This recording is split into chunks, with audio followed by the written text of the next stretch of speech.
एक गांव में एक गरीब लकड़हारा रहता था। उसके पास खेती के लिए जमीन नहीं थी। रोजगार का कोई अन्य विकल्प न था, अतः वह जंगल से लकड़ी काट कर शहर में बेचता तथा प्राप्त धन से अपनी आजीविका चलाता था। उस लकड़हारे का नाम गरीबदास था।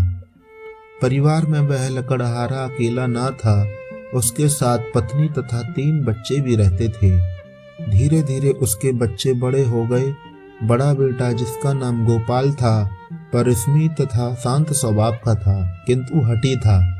दूसरा बेटा रामपाल, वह क्रोधी तथा निष्कर्मण था। वह काम से जी चुराता था तथा लकड़हारे के बहुत डांटने पर ही कार्य पर जाता था। लकड़हारे के तीसरे बेटे का नाम नंदलाल था। वह घुमक्कड़ स्वभाव का था तथा दिन भर गांव के लड़कों के साथ इधर उधर घूमता रहता था। उसका किसी भी कार्य में मन नहीं लगता था। लकड़हारा अपने बच्चों के स्वभाव से बड़ा परेशान रहता था, किंतु उसके पास कोई चारा न था। बड़े होने पर उसने अपने 3 लड़कों की शादी कर दी तथा घर में 3 बहुएं आ गईं। लकड़हारे के 3 लड़कों की अब आपस में नहीं बनती थी। वह दिन भर एक दूसरे से झगड़ते रहते थे तथा कोई काम भी नहीं करने जाते थे। इस बात से लकड़हारा परेशान रहता था। घर में खर्चा भी बढ़ गया था, जिसे चलाना दूभर हो रहा था। एक दिन लकड़हारे ने एक तरकीब सोची।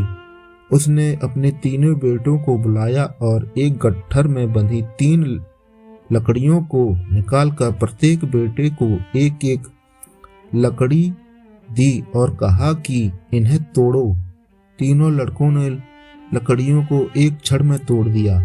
अब लकड़हारे ने गट्ठर से फिर 3 लकड़ियां निकाली और उन्हें एक साथ बांध दिया तथा बारी बारी से प्रत्येक लड़के को देकर तोड़ने को कहा, किंतु कोई भी लड़का उसे तोड़ न सका।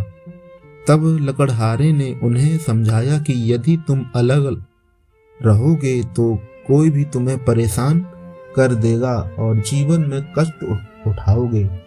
यदि एक साथ रहोगे तो मजबूत रहोगे, तुम्हें कोई भी परेशान नहीं कर पाएगा तथा जीवन में सुखी रहोगे।